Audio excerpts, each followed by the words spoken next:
What do Scrum Masters do all day? That's a very popular question, and I'd like to give you a sneak peek in a day of a Scrum Master. I've already done a few videos on this topic, but I never did a full overview. So watch this video to find out what would be on the to-do list of any Scrum Master, really. Hey, it's Daria here. Welcome. Let's build some awesome teams. Okay, I made a lot of videos about this topic, like what do Scrum Masters do all day, and even a short, 1-minute short video showing a couple of hours in the morning as I was working with the team. This time, I want to give you an extended version of this, and actually, instead of showing you just like one day, I'd like to cover a full week.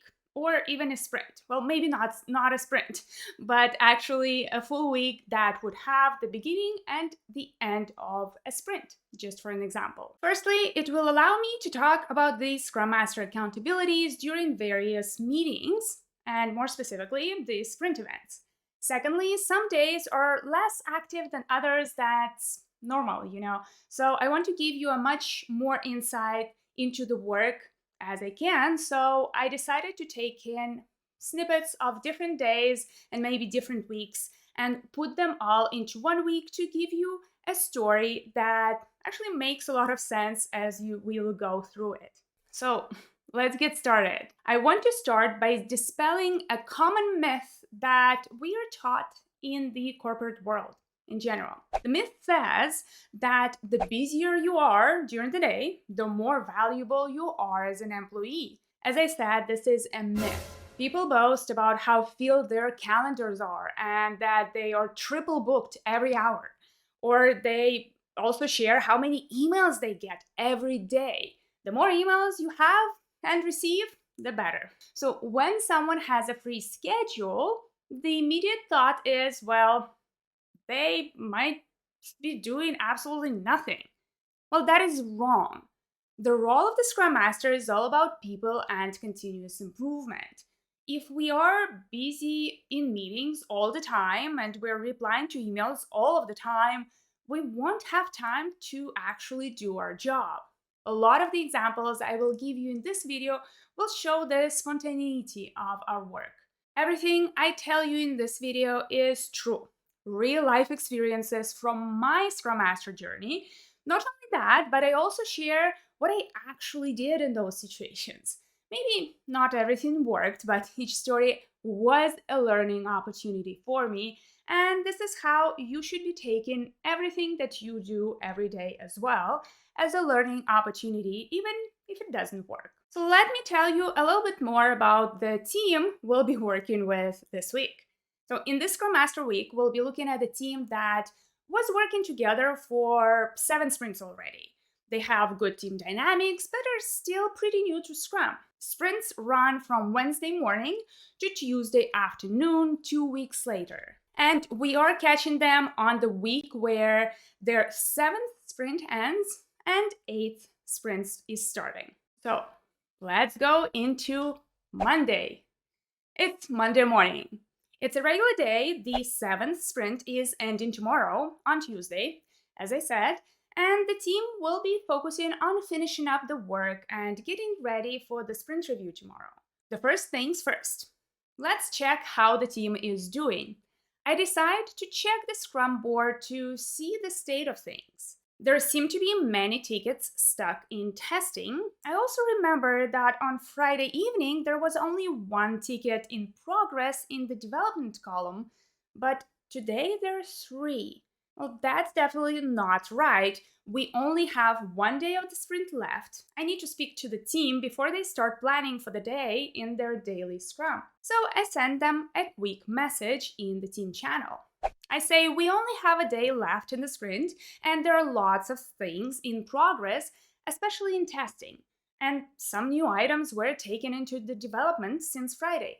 How confident are we to get those done before the sprint review? One of the team members replies and suggests to discuss this in the daily Scrum that starts at 9:30 a.m. as usual. I'm just there to listen, just a fly on the wall.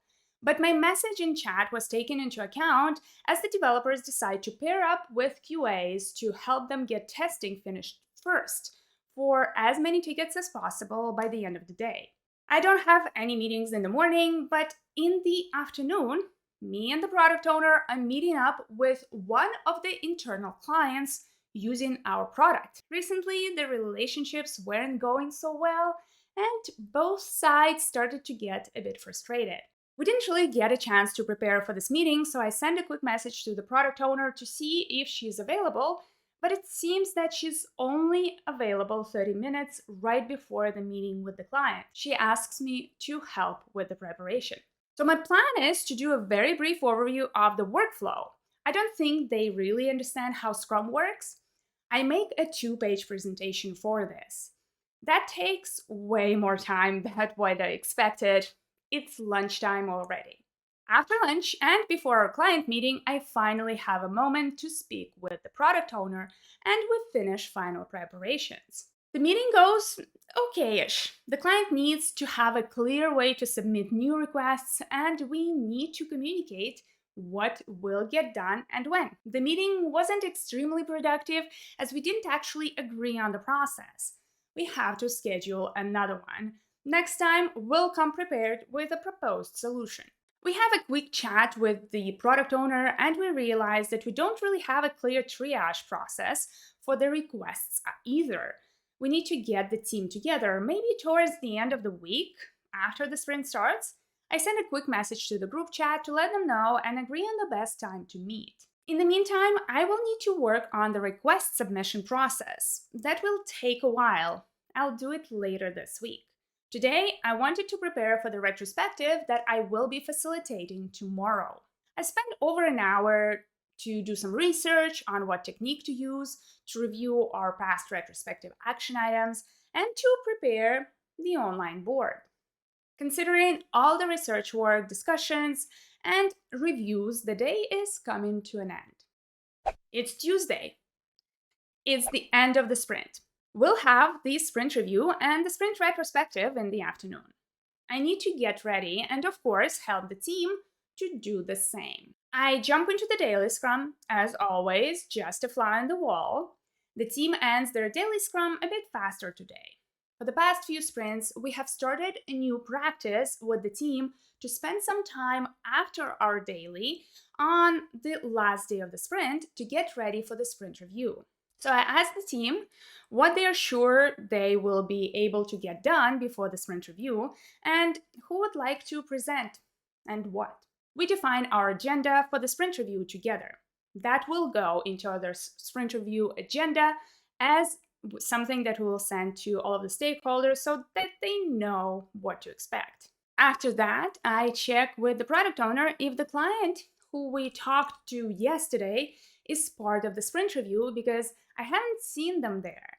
She says that the client is in the distribution list, but they never show up.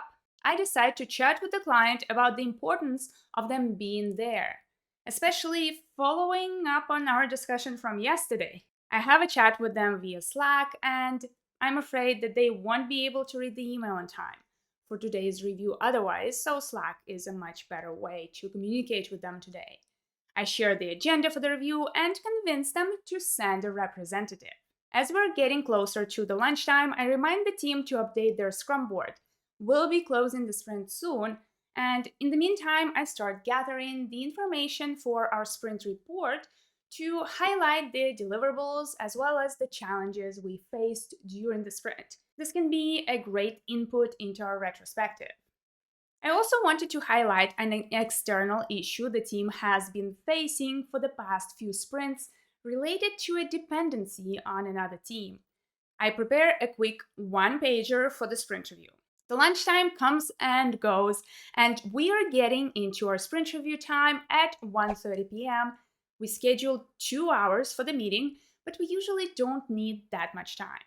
At the beginning of the sprint review, I remind everyone of the purpose of the meeting. I also highlight that we are looking forward to some valuable feedback from the stakeholders in this meeting. I leave the rest of the presentation to the rest of the team. The product owner talks about our overall progress towards our product goal and the current state of our product backlog. The team demonstrates the work that has been done, the deliverables. As the demo goes along, the stakeholders do not provide any real feedback for us. So I jump in after every deliverable shown and I ask some questions to get them involved in the discussion. We need to know whether this is aligned with their expectations or not. The review is getting quite long, and I call for a quick break in the middle. Then we also discuss what we believe we'll be working on, most likely in the next sprint, as a Scrum team. After that, I talk about the dependency on another team. The team lead of that team is actually in the sprint review, which allows us to immediately discuss what we can do going forward to reduce this dependency. The meeting took the full 2 hours after all. The team takes a break before jumping into the retrospective. The retrospective takes us almost to the end of the day. Right after, together with the team, we close the sprint and have a quick review of the sprint report. It's time to rest before the new sprint starts. Hey! Just a quick interruption here to remind you that the new product owner guide is now on sale. It's 50% off and includes 3 workshop guides and 60 pages of content as well as separate workbook. If you'd like to see this guide completed faster, get a copy. I'll put the link in the description down below. Now let's go back to the week of the Scrum Master. It's Wednesday. The first day of the sprint starts with the sprint planning. So it's our 8th sprint. As always, I remind everyone what the purpose of the meeting for the sprint planning is and facilitate the discussions. We start with the sprint goal discussion. The team is still struggling with identifying a goal, so that takes us a good half an hour. Once we have the sprint goal somewhat figured out, we start taking in the work from the product backlog. The product owner has a list of items that she would love to put into the sprint. I jump in from time to time with questions such as, are we committing to what's reasonable? Are there any dependencies we need to be wary of? You remember that dependency on the other team? If a ticket is too big, how can we split the work and only take what we can accomplish? The meeting is running over an hour as expected, so I encourage the team to take a quick break. The team continues the discussion afterwards, going into details of each task. They have difficulty splitting work into tasks, so I use this time for some coaching. When the sprint planning is completed, I feel drained. I think I'll take a quick break myself. The rest of the day is quite open for me, so I check with the team if there is anything that they need from me. I see they want to get together to do a review of one of the tickets they want to start working on right away. I ask to be included. There might be some coaching opportunities that I don't want to miss. In the afternoon, since I have time, I decide to work on the request process we discussed with the client on Monday. I want to check with the team and the product owner how we receive the requests, and I find out that each team member receives new requests almost daily from different people, plus we have a Slack channel dedicated to that. It seems we have lots of work to do here. I ask them to send me the lists of people who send the new requests to them and start contacting those people to discuss their needs. I have lots of one-on-ones planned for the upcoming weeks. While we figure that out, I need to reduce the interruption to the team's work.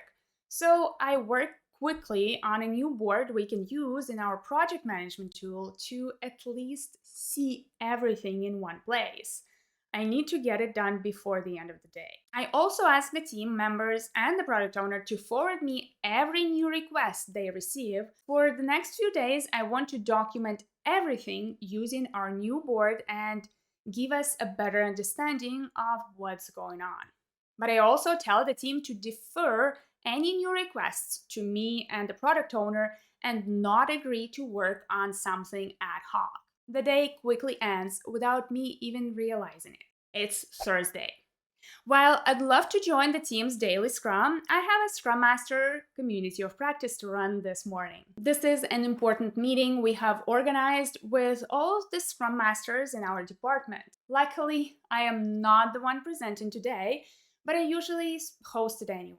We usually spend an hour on the working session on a new topic, and then another hour for a lean coffee to help each other resolve challenges. In the second part, I talk about the new requests coming in our way and how I'm working on a new process to make this a bit smoother. Another Scrum Master tells me that she has some process created already from when she was facing the same issue. Maybe I can leverage that. We decide to meet after lunch to review together. One of the Scrum Masters tells us that he will be on vacation next week and is asking for someone to replace him, well, at least for the retrospective, since I have already worked with his team before I decide to volunteer. I sent his team a quick message in their group chat to say that they can reach out to me while their Scrum Master is away. I get back to my other work and I open up the new request process that I started working on yesterday because I want to continue doing it today. But I receive a message from a team member. It seems that the new request came in and he sent the person to me and the product owner as I asked. But this person got a bit angry about this and started messaging the team member directly with a lot of insistence.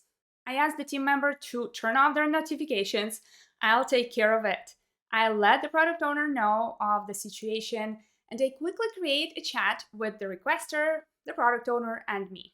That discussion drags in for a while, and of course, it gets escalated to our director of engineering. So I'm sitting on 3 chats at once, one with the PO, one with the requester, and one with the director.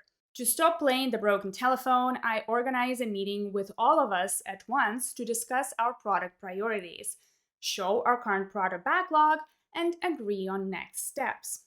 I have to move my meeting with the other Scrum Master to the end of the day as we need to get this problem resolved first.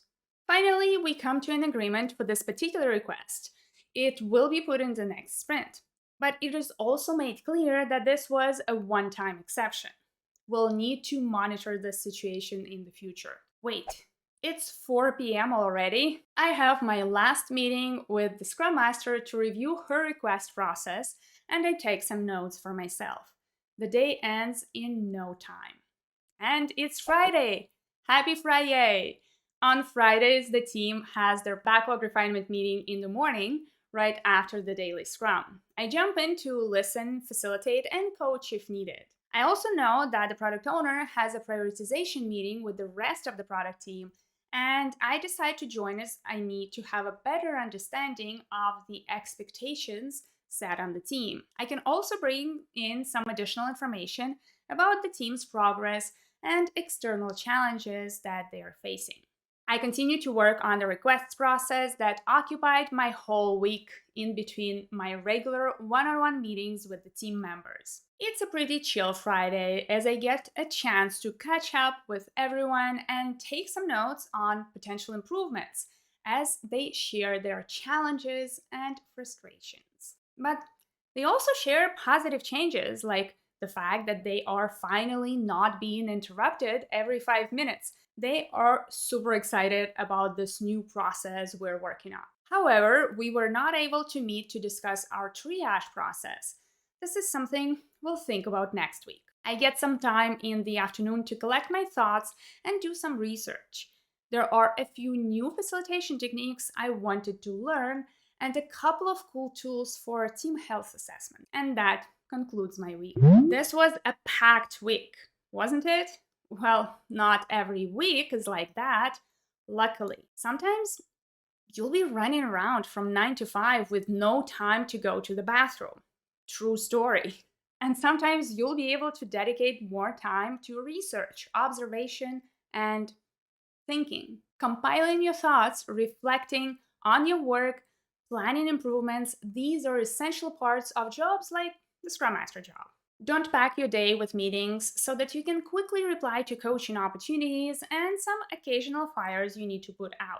That is it for this video. I hope you learned something new, and if you did, well, give this video a thumbs up and comment down below. And if you're not subscribed yet, subscribe for more videos like this one. If you're looking for tools and templates and materials on how to be a successful Scrum Master, you should check out my store, don't forget about the special discount on the new product owner guide. It's 50% off. And I hope to see you in the next video. Cheers and Scrum on!